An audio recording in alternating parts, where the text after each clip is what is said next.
P17 saya suami kamu. Kamu istri saya. Pagi ini Aidan dan Syafira menjemput keluarga Syafira. Ingin berkeliling Yogyakarta. Sebelumnya mereka ke kos Syafira, di mana ayah menyampaikan bahwa Syafira tidak kos lagi. Dia akan tinggal dengan kerabatnya, serta ayah juga mengucapkan terima kasih selama ini telah menjaga Syafira. Kepergian Syafira dari tempat kos cukup membuat teman-teman kosnya kaget. Semua serba mendadak. Tapi apa daya jika itu keputusan Syafira. Bukan keputusan Syafira. Lebih tepatnya keadaan yang mengharuskannya.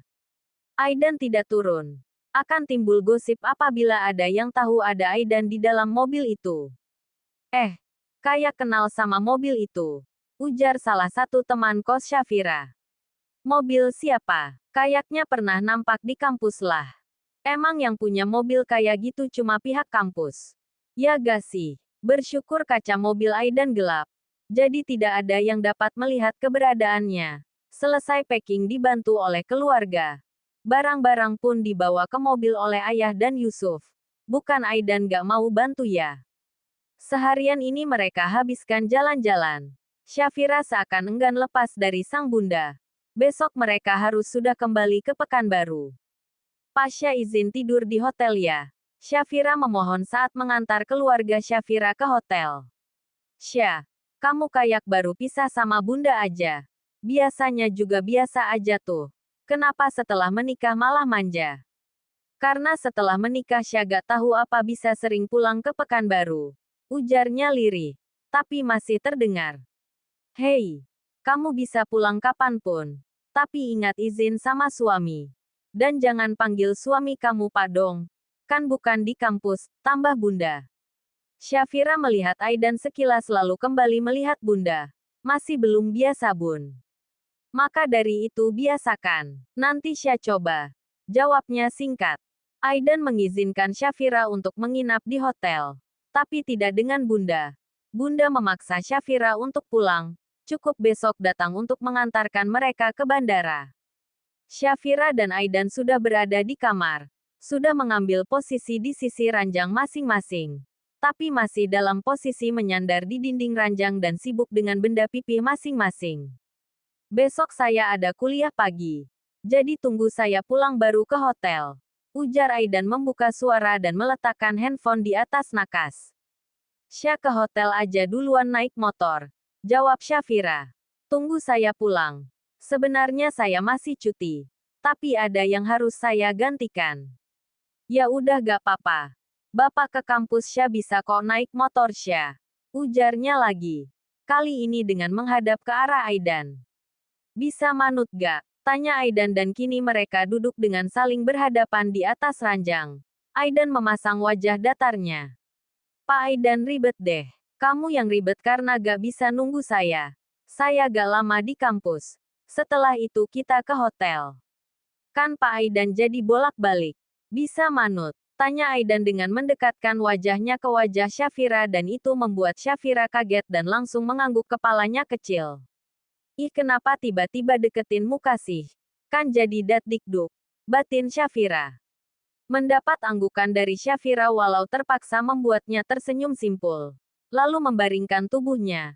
Sedangkan Syafira masih dengan posisi duduknya. Mengatur detak jantungnya. Lalu membuang nafasnya panjang. Pak, boleh saya tanya sesuatu? Tanya Syafira tiba-tiba dengan posisi menghadap ke arah Aidan yang baru saja mau memejamkan matanya. Apa? Tanya Aidan dengan membuka matanya yang baru mau mulai terpejam. Bapak gak ada rencana buat perjanjian pranikah gitu. Kan pernikahan kita ini terpaksa. Ya kali Bapak mau mengakhirinya di waktu tertentu. Pertanyaan yang membuat mata Aidan melebar lalu memposisikan tubuhnya duduk kembali dengan menghadap Syafira. Coba ulangi pertanyaan kamu. Tanya Aidan dengan menaikkan dagunya. Pertanyaan saya tadi cukup jelas Pak. Gak perlu diulang. Ya kayak di novel gitu. Kan kisah kita bisanya cuma ada di novel. Menikah karena terpaksa. Ini dunia Syafira bukan novel. Jangan kebanyakan baca novel. Boleh membaca cari yang berfaedah. Ambil baiknya. Buang buruknya. Tapi kan memang seperti di novel Pak. Kamu ingat gak perkataan saya sebelumnya memutuskan untuk menikah dengan kamu? Kalau lupa biar saya ingatkan. Bismillah, saya akan belajar mencintai kamu. Jadilah istri saya. Ucap Aidan penuh penekan mengingatkan Syafira akan apa yang Aidan ucapkan sebelum mereka menikah. Dan itu membuat Syafira tertunduk. Aidan mengangkat dagu Syafira. Membuat Syafira menatapnya. Lihat saya baik-baik. Tita Aidan, pernikahan ini bukan ajang permainan. Atau sebatas surat perjanjian atau apalah yang kamu pikirkan. Ini semua janji saya kepada Allah. Saya menjadikan ini untuk ibadah terpanjang saya dan juga kamu. Allah Maha membolak-balikkan hati, ujar Aidan penuh penegasan. Itu membuat Syafira tak dapat berucap, lalu Aidan beranjak ke arah lemari sedangkan Syafira masih terpaku. Aidan mengambil sesuatu dari dalam lemari. Lalu kembali ke atas ranjang, kembali di tempatnya semua. Syafira mengedip-ngedipkan matanya berusaha mencerna setiap apa yang Aidan ucapkan tadi. Lihat saya. Syafira kembali melihat Aidan. Tatapan Aidan begitu tajam membuatnya membeku. Membuat hati dan jantungnya sulit untuk dikontrol. Pikirannya pun tak karuan. Cukup ini. Sambil menunjukkan dua buah buku berwarna maron dan hijau tua di hadapan Syafira. Cukup ini surat yang kita punya. Bukan surat-surat perjanjian lain. Syafira hanya bisa mengangguk kepala. Mencerna apa yang terjadi ya. Aidan tidak main-main dengan pernikahan ini. Maaf. Lirih Syafira sambil tertunduk. Kisah kita bukan cerita novel. Yang awalnya benci.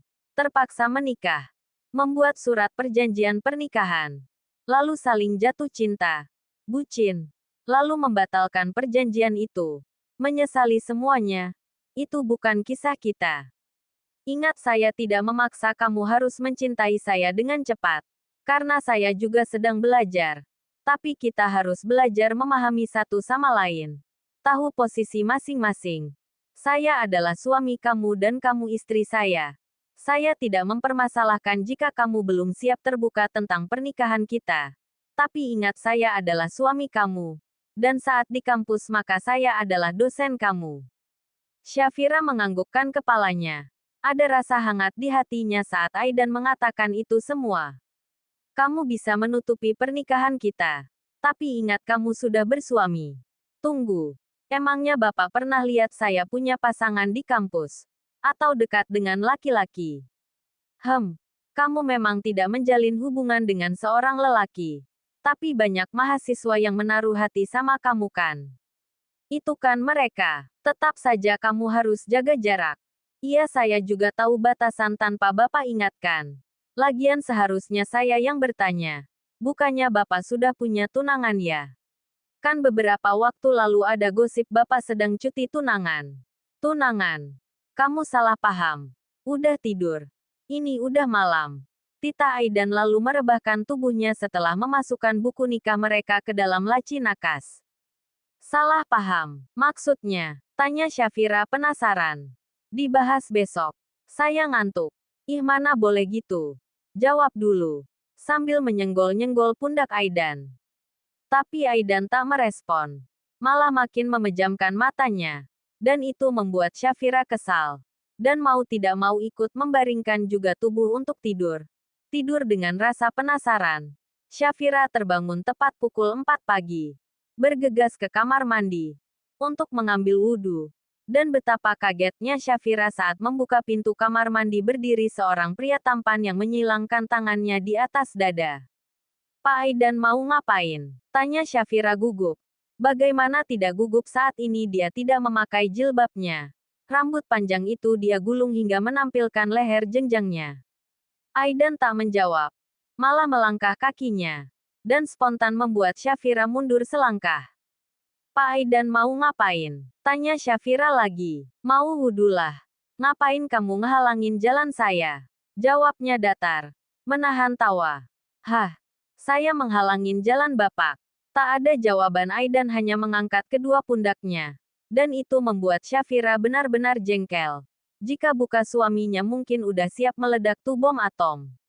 Syafira bergegas berlalu keluar.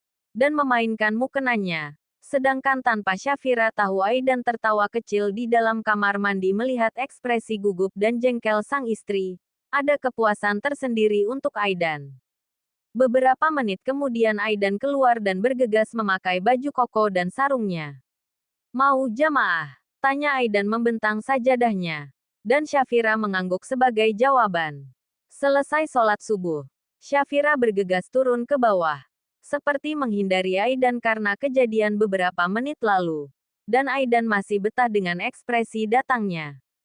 Syafira membantu Bunda menyiapkan sarapan. Awalnya Bunda melarang Syafira. Tapi bukan Syafira namanya jika tak keras kepala. Aidan turun dengan memakai baju koas dan celana training. Lengkap dengan topi berwarna putih. Bun, Aidan lari dulu ya. Pamit Aidan. Syafira gak diajak sekalian. Biar kenal sama lingkungan sekitar. Aidan melihat ke arah Syafira. Menaikkan alisnya. Seolah bertanya. Mau ikut? Lain waktu aja Bun. Sya lagi malas lari pagi. Ujarnya. Tapi ditujukan ke Bunda. Bunda udah dengan kan jawab. Aidan lari dulu, ujar Aidan sambil berlalu. Sabar ya.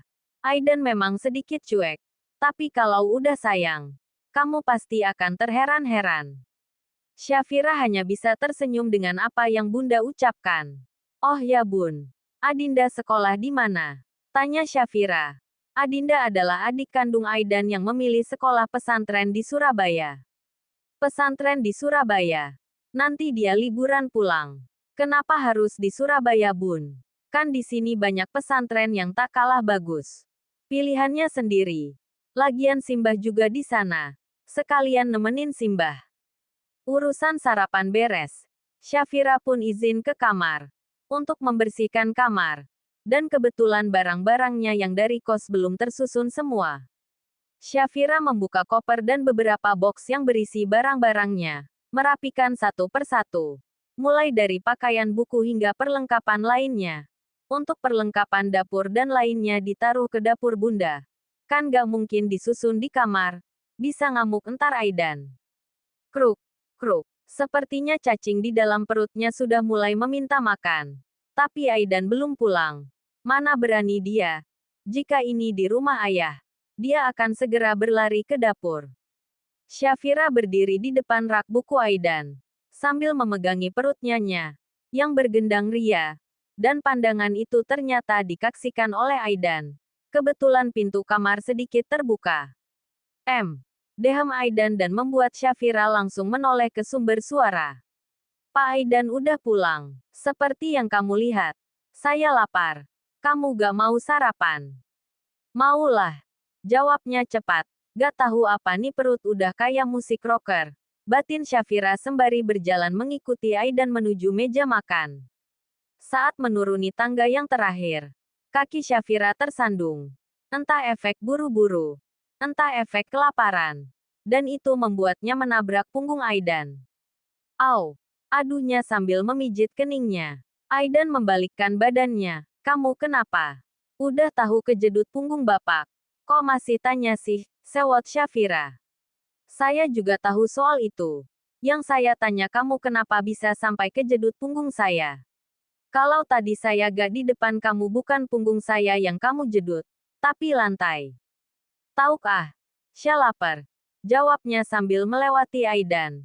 Dan Aidan hanya bisa geleng-geleng. Udah lapar banget ya? Belum banget-banget kok. Bohongnya. Bunda sama Simba mana? Tanyanya sambil melihat sekelilingnya mencari keberadaan Bunda dan Simba. Ke pasar. Belanja, jawab Aidan sambil duduk di dan menyendokkan nasi goreng ke piringnya. Loh kok Sya gak tahu? Terus udah pada sarapan? Seharusnya sudah. Sambil menyendokkan nasi goreng ke mulutnya. Kamu kenapa gak duduk? Buruan sarapan. Tahu gitu sarapan sama Bunda. Lirihnya tapi masih bisa didengar oleh Aidan. Syafira mengambil nasi goreng dan telur ceploknya. Membaca doa lalu memakannya dengan lahap. Seakan lupa ada sang suami di depannya. Aidan geleng-geleng. Jadi ceritanya ada yang kelaparan nungguin saya? Tanya Aidan. Uhuk. Pertanyaan itu membuat Syafira tersedak. Dan dengan cepat Aidan menuang air minum dan memberikan kepada Shafira. Dengan cepat Shafira meminumnya. Pelan-pelan makannya. Bukan soal cara makan. Tapi pertanyaannya Aidan yang membuatnya tersedak. Ih Pak Aidan kepedean. Siapa juga yang nungguin Bapak? Elaknya. Oh, ngarep sih dikit. Boleh kan? Gak usah ngarep. Jawab Shafira lalu melanjutkan sarapannya. Selesai sarapan Shafira mencuci piring kotor yang terpakai. Dan Aidan ke kamar untuk mandi. Selesai urusan dapur Shafira ikut menyusul ke kamar. Dan nampak Aidan yang sudah rapi dengan style kasualnya. Siapapun melihat pasti akan terpana. Kok bengong? Tanya Aidan yang melihat Shafira terdiam di depan pintu kamar. Siapa yang bengong? Elak Shafira. Saya mau keluar. Kamu ada rencana keluar? Saya di rumah saja Pak. Mau ngejar tugas yang tertinggal selama saya cuti. Jawab Shafira sambil berjalan menuju kamar mandi. Ya sudah. Saya keluar dulu. Ada kerjaan. Kalau butuh sesuatu kabarin. Ngabarin pakai apa? Telepati. Kan kamu bisa telepon atau chat saya. Kan saya gak punya no bapak. Balas Shafira dengan santainya. Astagfirullah. Ini udah nikah beberapa hari tapi gak punya nomor pasangannya masing-masing. Mana handphone kamu? Minta Aidan sambil menadahkan tangannya. Shafira pun memberikannya dan Aidan men-save no-nya di kontak handphone Shafira. My hubby, ini. Sambil menyodorkan handphone ke Shafira. Melihat nama kontrak yang disave oleh Aidan membuat matanya terbuka lebar. What? My hubby. Kenapa? Kan saya memang suami kamu. Iya tapi nanti pas bapak nelfon dan ada teman-teman saya gimana? Ganti ah. Lengusnya. Jangan diganti. Tita Aidan. Nih udah. Sambil menunjukkan nama yang Shafira ganti kulkas. Kok kulkas? Tanya Aidan kaget dengan namanya Shafira Save. Iya bapak kan dingin kayak kulkas. Ujarnya sambil berlari menuju kamar mandi. Dan itu membuat Aidan menggaruk kepalanya yang tidaklah gatal itu lalu tertawa kecil sambil keluar dari kamar. Istri nakalnya itu mulai berani menggoda ternyata.